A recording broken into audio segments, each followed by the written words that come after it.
ಜ್ಯಾಯ ರಾಘವೇಂದ್ರಾಯ ಸತ್ಯಧರ್ಮರತಾಯ ಚ ಭಜತಾಂ ಕಲ್ಪವೃಕ್ಷಾಯ ನಮತಾಂ ಕಾಮಧೇನವೇ. ಶ್ರೀ ಗುರು ರಾಘವೇಂದ್ರಾಯ ನಮಃ. ಹಾಯ್, ಎಲ್ರಿಗೂ ನಮಸ್ಕಾರ. Welcome back to my YouTube channel. ಇವತ್ತಿನ ವಿಡಿಯೋ ಸ್ಟಾರ್ಟ್ ಮಾಡೋಕ್ಕೂ ಮುಂಚೆ ಯಾರನ್ನೂ ನನ್ನ ಚಾನಲ್ನ ಸಬ್ಸ್ಕ್ರೈಬ್ ಮಾಡಿಲ್ಲ, ಸಬ್ಸ್ಕ್ರೈಬ್ ಮಾಡ್ಕೊಂಡು ನೋಡಿ. ಮತ್ತು ವಿಡಿಯೋ ಇಷ್ಟ ಆದರೆ ಲೈಕ್ ಮಾಡಿ. ಮತ್ತು ಇವತ್ತಿನ ಒಂದು ರಾಯರ ಅಲಂಕಾರ ಹೇಗಿತ್ತು ಅಂತ ನನಗೆ ಕಮೆಂಟ್ ಬಾಕ್ಸಲ್ಲಿ ಕಮೆಂಟ್ ಮೂಲಕ ತಿಳಿಸಿ. ಹೆಂಗಿದ್ರು ಮನೆ ಹತ್ರ ಇರ್ತೀನಲ್ಲ, ಆರಾಮಾಗಿ ನಿಧಾನ ಪೂಜೆ ಮಾಡ್ಕೊಳ್ಳೋಣ ಅಂತ ಯೋಚನೆ ಮಾಡ್ತಾಯಿದ್ದೆ. ಬಟ್ ಅಷ್ಟರಲ್ಲಿ ನನಗೊಂದು ಕಾಲ್ ಬಂದಿತ್ತು, ಇಂಟರ್ವ್ಯೂ ಇದೆ ಅಂತ ಹೇಳಿ. ಇವತ್ತು ಇಂಟರ್ವ್ಯೂ ಅಟೆಂಡ್ ಮಾಡಬೇಕಿತ್ತಲ್ಲ ಅಂತೆಲ್ಲ ಹೇಳಿ ಬೇಗನೆ ಎದ್ದು ಮನೆ ಕೆಲಸ ಎಲ್ಲ ಮುಗಿಸಿ ರಾಯರು ಪೂಜೆ ಮಾಡ್ತಾಯಿದ್ದೀನಿ. ದೇವ್ರ ಮನೆ ಆವಾಗಲೇ ಕ್ಲೀನ್ ಮಾಡಿಕೊಂಡೆ. ನಿನ್ನೆ ನಾನು ಅಮಾವಾಸ್ಯೆ ಪೂಜೆ ಮಾಡೋದ್ರಿಂದ ಇವತ್ತೇನು ಅಷ್ಟು ಕಷ್ಟ ಅನಿಸಿಲ್ಲ. ಬೇಗ ಬೇಗ ಬರೀ ಹೂವು ಮಾತ್ರ ಚೇಂಜ್ ಮಾಡ್ಕೊತಾ ಇದ್ದೀನಿ. ಬಟ್ ರಾಯರಿಗೆ ಮಾತ್ರ ಕ್ಲೀನಾಗಿ ಇದನ್ನು ಮಾಡ್ಕೊತಾ ಇದ್ದೀನಿ ಅಷ್ಟೇ, ಹೂವು ಎಲ್ಲ ಹಾಕ್ಕೊಂಡು.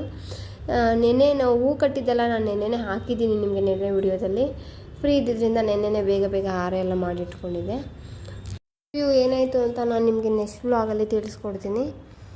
ಇವತ್ತಂತೂ ಹೂವಿನ ಅಲಂಕಾರದಲ್ಲಿ ರಾಯರು ಅಂತೂ ತುಂಬಾ ಚೆನ್ನಾಗಿ ಕಾಣಿಸ್ತಾಯಿದ್ರು. ನನಗೆ ಎಷ್ಟು ಇಷ್ಟ ಆಗ್ತಿತ್ತು ಅಂತಂದರೆ, ಪೂಜೆ ಎಲ್ಲ ಆಗಿದ್ದಾದಮೇಲೆ ನಾನಂತೂ ಹಾಫ್ ಆನ್ ಅವರ್ ರಾಯರು ನೋಡ್ಕೊಂಡು ಅಲ್ಲಿಗೆ ಕೂತ್ಕೊಬಿಟ್ಟಿದ್ದೆ, ಅಷ್ಟು ಚೆನ್ನಾಗಿ ಕಾಣಿಸ್ತಾಯಿದ್ರು. ಮತ್ತು ಇನ್ನೊಂದೇನಂತಂದರೆ, ನಾನು 9 ಗಂಟೆಗೆ ಓಡೋಣ ಅಂದ್ಕೊಂಡಿದ್ರೆ ಎಲ್ಲ ಸ್ವಲ್ಪ ಕೆಲಸ ಎಲ್ಲ ಮುಗಿಸಿ ಓಡೋಷ್ಟರಲ್ಲಿ 10 ಗಂಟೆನೇ ಆಗೋಗ್ಬಿಟ್ಟು.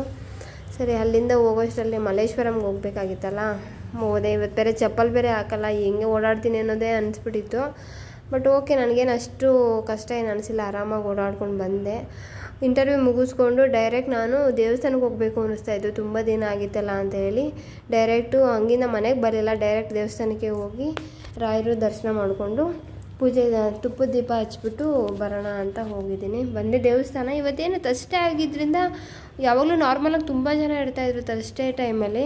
ಬಟ್ ಇವತ್ತೇನು ಅಷ್ಟು ಜನ ಇದ್ದಾರೆ ಅಂತ ಅನ್ನಿಸ್ಲೇ ಇಲ್ಲ ನನಗೆ. ಬಟ್ ರಾಯರು ನೋಡಿದ ತಕ್ಷಣ ಏನೋ ಒಂಥರ ಖುಷಿಗೋ ದುಃಖಕ್ಕೋ ಗೊತ್ತಿಲ್ಲ, ಅಳು ಬಂದುಬಿಡ್ತು ನನಗೆ. ಅವ್ರನ್ನ ಆಮೇಲೆ ದರ್ಶನ ಮಾಡಿಕೊಂಡು ದೀಪ ಹಚ್ಚಿಬಿಟ್ಟು ಈ ಥರ ತೊಗೋಬೇಕು ಅಂದ್ಕೊಂಡಿದ್ದೀನಿ. 7,400 ರೂಪಾಯಿ ಹಾಕಿದ್ದಾರೆ, ನೋಡೋಣ ಯಾವಾಗ ತೊಗೊಳ್ಳೋದು ಅಂತ. ಆಮೇಲೆ ಸ್ವಲ್ಪ ಟೈಮ್ ಅಲ್ಲೇ ಕೂತ್ಕೊಂಡು ಒಂಥರ ಪೀಸ್ಫುಲ್ಲಾಗಿತ್ತು ನಿಜವಾಗ್ಲೂ. ಅಲ್ಲಿನ ಇದು ಪ್ರಸಾದ ಇತ್ತು, ತಿಂದ್ಕೊಂಡು ಆಮೇಲೆ ಮನೆಗೆ ಬಂದೆ. ಇವತ್ತಿನ ವ್ಲಾಗ್ ವಿಡಿಯೋ ಇಷ್ಟ ಆದರೆ ಲೈಕ್ ಮಾಡಿ. Thank you, bye.